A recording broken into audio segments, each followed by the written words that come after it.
Yeah, it was a very frustrating week for us. Felt as if we put in two really good performances, both on the road as well, which we knew would be challenging.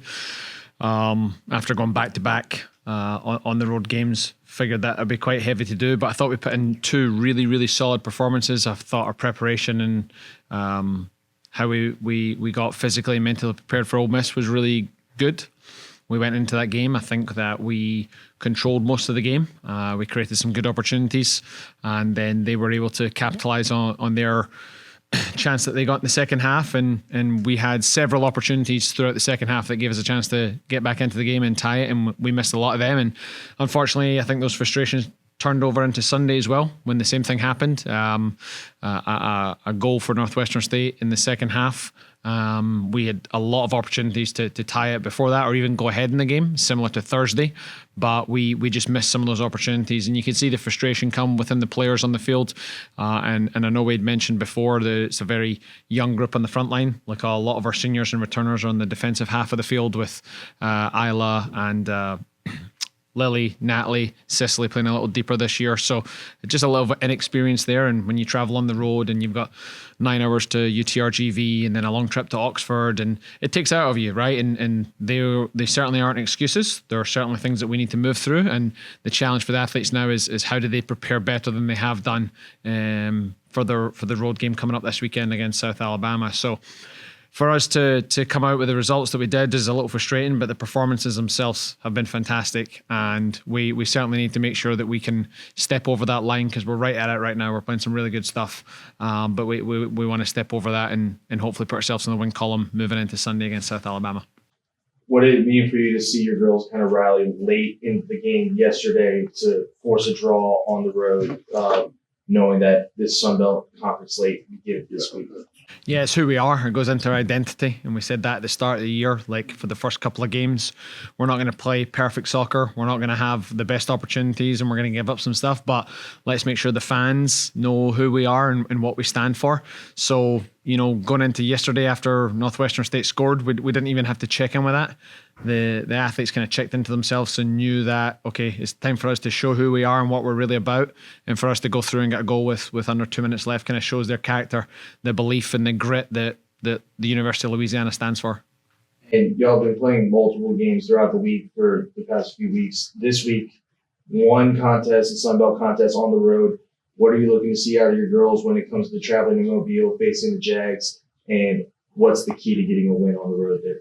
So I'm hoping the travel to Mobile seems pretty light after a longer trip to UTRGV in Oxford, Mississippi, and that's why you have those big trips, because there's a lot of travel within conference. So hoping they're going over on a Friday and getting to train at their facility. I hope our preparation is going to be pretty good. Hopefully it's not as taxing on the body, and we've got some time this week to make sure that we're physically and mentally prepared. Give the athletes a day off today to make sure they can catch up on their schoolwork and get themselves leveled a little bit. So we're hoping to come in prepared for that. South Alabama themselves, they've had a lot of home games, so we know that they're going to feel pretty fresh and confident playing it at home. Obviously, being a close game to start off the conference is going to be a competitive one as well. We had that last year, and they had us pipped in the win column. So there's a couple of things that we need to look at and adjust specifically in the final third for us moving into it, because we're not going to get the amount of opportunities that we've had in the non-conference schedule against teams like South Alabama.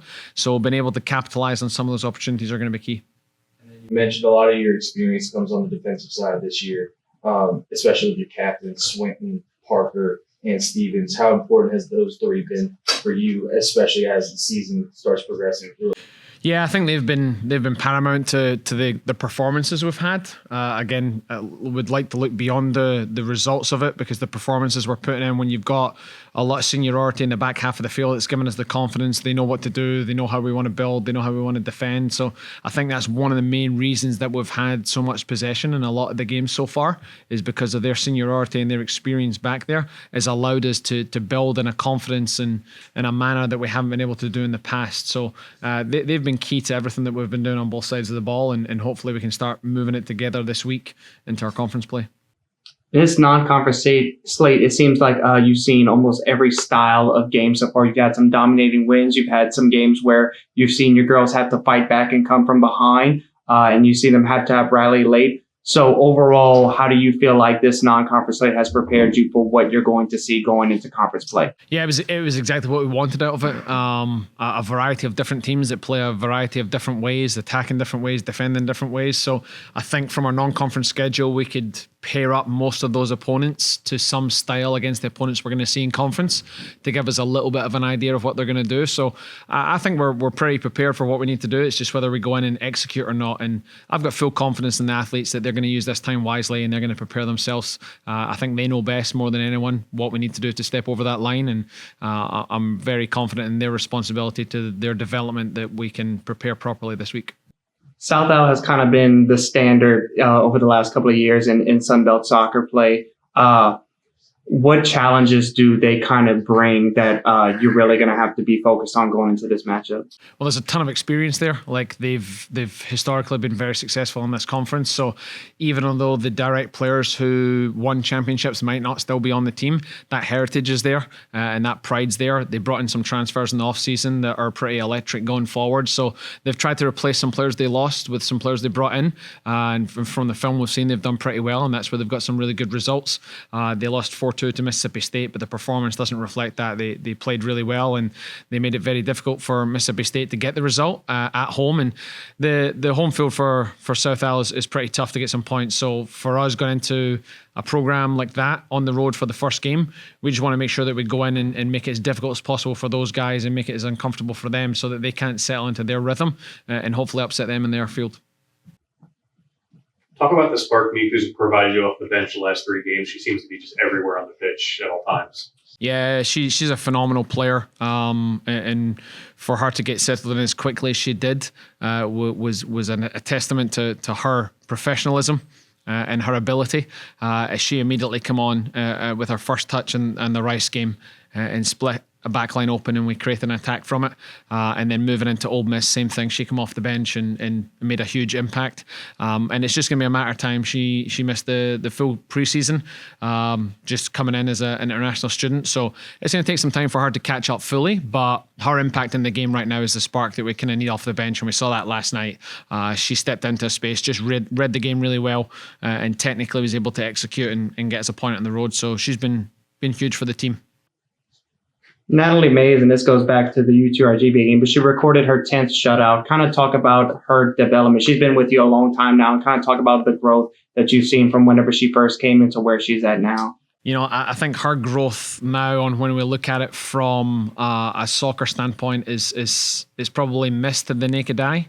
A lot of things that she does inside the box are such minute details that are making her game look as if she's the most composed keeper out there, right? She's made some really big saves. Her free kick save against Ole Miss was huge, but little things in her positioning and her adjustment and her reading of the ball, she's taken away opportunities for the opposition. So in years past, she's come up with big saves because we've had to be in that position. Now through her organisation and her position and her confidence command in our box, she's just taken opportunities away from the opposition, which has been huge for us defensively this year as well.